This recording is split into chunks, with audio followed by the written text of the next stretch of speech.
दोस्तों, जैसे Hindi, English, Gujarati, Marathi language होती हैं, उसी तरह चार्ट की भी एक लैंग्वेज होती है। चार्ट आपके साथ बातें कर सकता है, पर जरूरी है कि आपको उसे रीड करना आना चाहिए। कैंडलस्टिक पैटर्न के पीछे के इमोशंस, मार्केट स्ट्रक्चर, सपोर्ट और रेजिस्टेंस के पीछे छुपी हुई planning, supply and demand zone, कहाँ पर बायर्स का पावर है, कहाँ पर सेलर्स का पावर है, ऑन प्राइस एक्शन का हर एक मूव कुछ ना कुछ बोलता है कि आगे क्या हो सकता है। बस आपको ध्यान से उसको रीड करने की जरूरत है। दोस्तों, आज से आपका चार्ट रीड करने का नजरिया पूरी तरह से बदल जाएगा अगर इस वीडियो को ध्यान से समझा तो। जैसे यहाँ आप देख सकते हैं, मार्केट अभी लोअर लो और लोअर हाई के स्ट्रक्चर में नीचे आ रहा है। यहाँ डाउन ट्रेंड है, तो आपको सिर्फ और सिर्फ सेलिंग की अपॉर्चुनिटी फाइंड करनी है। नेक्स्ट हम देखें तो प्राइस धीरे धीरे ऊपर की तरफ मूव करने लगता है और आगे जाकर एक साइडवे रेंज में मार्केट स्टक हो चुका है। दोस्तों, पहले यहाँ डाउन ट्रेंड था, फिर मार्केट में हमें हायर हाई और हायर लो की फॉर्मेशन मिली। मतलब यहाँ एक मिनी अप ट्रेंड की शुरुआत हो चुकी है, लेकिन अभी भी प्राइस ने इस रीसेंट स्विंग को ऊपर की तरफ ब्रेक नहीं किया। अगर यह मिनी अप ट्रेंड इस स्विंग को ब्रेक करके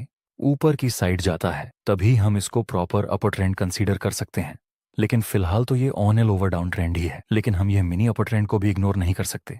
इसलिए हम ये दो पॉइंट को टच करके एक स्मॉल ट्रेंड लाइन ड्रॉ कर देंगे, जो कि आगे ब्रेक भी हो चुकी है। अगर आप supply zone and demand zone देखें तो प्राइस को नीचे आने में सिर्फ कुछ कैंडल का टाइम लगा, लेकिन ऊपर जाने में बहुत सारी कैंडल का टाइम लगा। मतलब इस जगह पर अभी सप्लाई ज्यादा है तो संभावना रहती है कि प्राइस नीचे गिरे। लेकिन चाहे कुछ भी हो, अभी तो मार्केट साइडवे रेंज में है, इसलिए कोई भी ट्रेड लेने में हमें इंटरेस्ट नहीं। हम इंतजार करना पसंद करेंगे। और फिर बूम, एक बिग रेड कैंडल के साथ मार्केट में बहुत ही ज्यादा पॉइंट्स का मूवमेंट आ गया नीचे की तरफ। इस जगह पर आपके दिमाग में दो चीजें होंगी। सबसे पहले अफसोस होगा कि यहाँ एंट्री कर ली होती तो ये बड़ा मूव मिल जाता, और दूसरा फोमो होगा कि आगे प्राइस और नीचे गिरे उससे पहले मैं सेल में एंट्री कर लूं। लेकिन मैं आपसे कॉमन सेंस का क्वेश्चन करता हूं, आप ही बताइए, जिन जिन लोगों ने यहां सेल में एंट्री की होगी उन लोगों को बहुत ही जल्दी प्रॉफिट हो गया होगा सिर्फ एक कैंडल में। तो जाहिर सी बात है, सेलर्स अपना प्रॉफिट बुक कर लेंगे। जब सेलर्स प्रॉफिट बुक करेंगे तो प्राइस फिर से हल्का सा ऊपर तो जा ही सकती है। तो फिर फोमो के चक्कर में हम यहाँ एंट्री क्यों करें? वैसे भी अगर हम यहाँ सेल में एंट्री करते तो हमारा स्टॉप लॉस बहुत ही ज्यादा बड़ा हो जाता।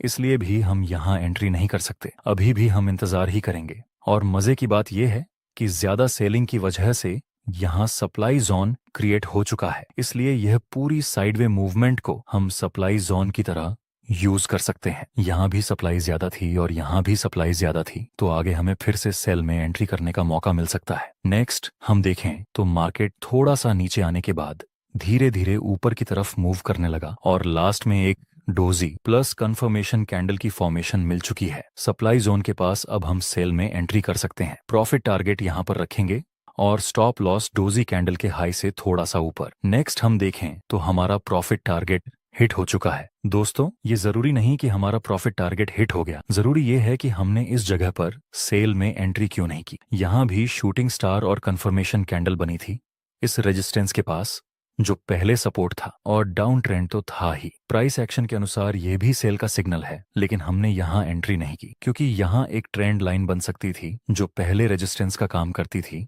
और आगे सपोर्ट का काम करेगी। अगर हमने इस ट्रेंड लाइन को ड्रॉ नहीं किया होता तो हम डेफिनेटली यहाँ सेल में एंट्री करते और फिर प्रॉफिट टारगेट हिट होने से पहले ही स्टॉप लॉस हिट हो जाता। इसलिए जब आप आराम से चार्ट रीड करेंगे तब आपको सब कुछ दिखेगा। पर्सनली मैं खुद इस ग्राफ को लाइव देख रहा था। मैंने यहाँ भी ट्रेड नहीं किया, यहाँ भी नहीं किया, यहाँ भी नहीं किया, सिर्फ ये एक ट्रेड लिया क्योंकि मुझे क्वालिटी वाले ट्रेड चाहिए। आपको भी हमेशा क्वालिटी वाले ट्रेड लेने चाहिए। इसलिए हम बोल सकते हैं कि यहाँ मार्केट में सेलर्स का डोमिनेंस है, तो ऐसे डाउन ट्रेंड में आपको सेलिंग की अपॉर्चुनिटी फाइंड करनी चाहिए। दोस्तों, ट्रेड लेने से पहले हम वह सब लेवल ड्रॉ कर देंगे जहां से मार्केट ने रिएक्ट किया था। हम यह दो लेवल को टच करके ट्रेंड लाइन ड्रॉ कर सकते हैं। ये सपोर्ट आगे जाकर रेजिस्टेंस का काम कर सकता है। आगे हम देखें तो प्राइस इस ट्रेंड लाइन को अप्रोच करता है और कुछ रेड कैंडल की फॉर्मेशन भी बन चुकी है। अभी भी इसका रीसेंट स्विंग ऊपर की तरफ ब्रेक नहीं हुआ, तो अभी भी यह डाउन ट्रेंड ही है। ऊपर से यहाँ ट्रेंड लाइन का रेजिस्टेंस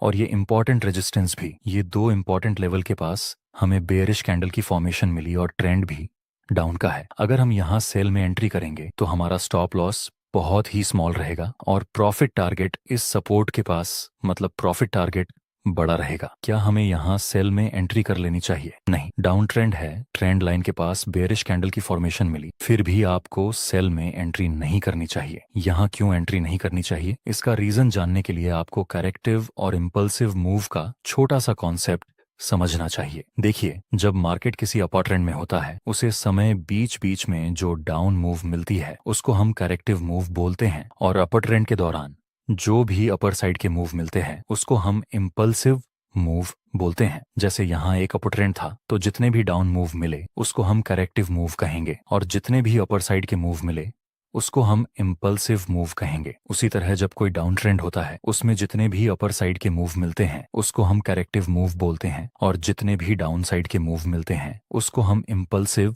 मूव बोलेंगे। जैसे कि यहाँ ये डाउन ट्रेंड है तो ये सारे डाउन साइड के मूव को हम इम्पल्सिव मूव कहेंगे, और यह सारे अपर साइड के मूव को हम कलेक्टिव मूव कहेंगे। इस कॉन्सेप्ट का यूज करके आप पता लगा सकते हैं कि कोई ट्रेंड रिवर्स होगा या फिर कंटिन्यू करेगा। कैसे, आइए देखते हैं। जब किसी अपर ट्रेंड के दौरान इम्पल्सिव मूव स्मॉल होने लगे और कलेक्टिव मूव बिग होने लगे तो समझ लेना कि हो सकता है आगे यह ट्रेंड अपर ट्रेंड में से डाउन ट्रेंड में शिफ्ट हो जाए, क्योंकि हर बार यहाँ सेलर्स प्राइस को ज्यादा से ज्यादा नीचे पुश कर रहे हैं और आगे यह अपर ट्रेंड डाउन ट्रेंड में रिवर्स हुआ भी। इस तरह किसी डाउन ट्रेंड में इम्पल्सिव मूव स्मॉल होने लगे और करेक्टिव मूव बिग, तो हो सकता है कि यह डाउन ट्रेंड अप ट्रेंड में रिवर्स हो जाए, क्योंकि बायर्स प्राइस को हर बार ज्यादा से ज्यादा ऊपर की तरफ पुश करने में इंटरेस्टेड है। आगे यह डाउन ट्रेंड अप ट्रेंड में रिवर्स हुआ भी। चलिए हमारा पिछला एग्जांपल कंटिन्यू करते हैं। यहाँ आप देख सकते हैं पास्ट में इम्पल्सिव मूव बिग बन रहे थे एंड करेक्टिव मूव स्मॉल, लेकिन इस बार ये करेक्टिव मूव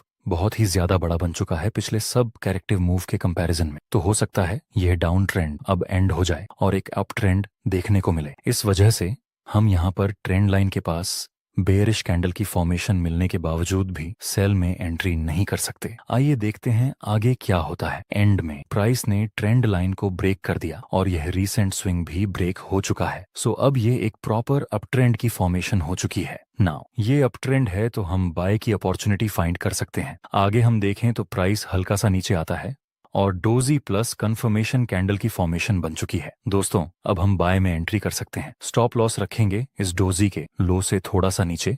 प्रॉफिट टारगेट हम इस रेजिस्टेंस के आसपास रख सकते हैं। आपको क्या लगता है, हमारा स्टॉप लॉस हिट होगा या फिर प्रॉफिट टारगेट? फाइनली हमारा प्रॉफिट टारगेट कंप्लीट हो चुका है। नेक्स्ट आप देख सकते हैं यहाँ पर 3 ब्लैक क्रो कैंडल का निर्माण हुआ। 3 ब्लैक क्रो जो कि बेरिश कैंडलस्टिक पैटर्न है, लेकिन हम सिर्फ कैंडलस्टिक पैटर्न को देखकर यहाँ सेल में एंट्री तो नहीं कर सकते, क्योंकि ऑलरेडी यहाँ पर एक अपर ट्रेंड है। इसीलिए हम सिर्फ और सिर्फ बाय करने की प्लानिंग कर सकते हैं। नेक्स्ट, एक बार फिर से इस अपर ट्रेंड के दौरान हमें डोजी प्लस कंफर्मेशन कैंडल की फॉर्मेशन मिली। क्या हम फिर से यहाँ पर बाय में एंट्री कर सकते हैं? बिल्कुल कर सकते हैं। प्रॉफिट टारगेट हम इस रेजिस्टेंस के आसपास रखेंगे जो पहले भी एक बार रेजिस्टेंस था। इसमें हमारा स्टॉप लॉस भी स्मॉल रहेगा और प्रॉफिट टारगेट भी स्मॉल रहेगा। नेक्स्ट, दूसरी बार भी हमारा टारगेट कंप्लीट हो चुका है। दोस्तों, इस तरह से अगर आप स्मार्ट ट्रेडिंग करेंगे, डिसिप्लिन और आपके दुश्मन ग्रीड और फियर को साइड रखकर, तो आप एक दिन जरूर प्रॉफिटेबल ट्रेडर बन सकते हैं। आई होप कि आपको चार्ट रीडिंग की टेक्निक अच्छे से समझ में आई होगी। अगर आपको लगता है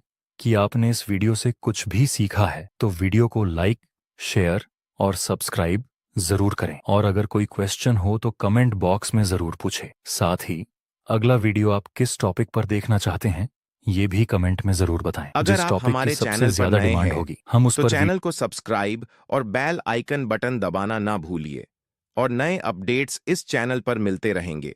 सब्सक्राइब करने के लिए थैंक यू।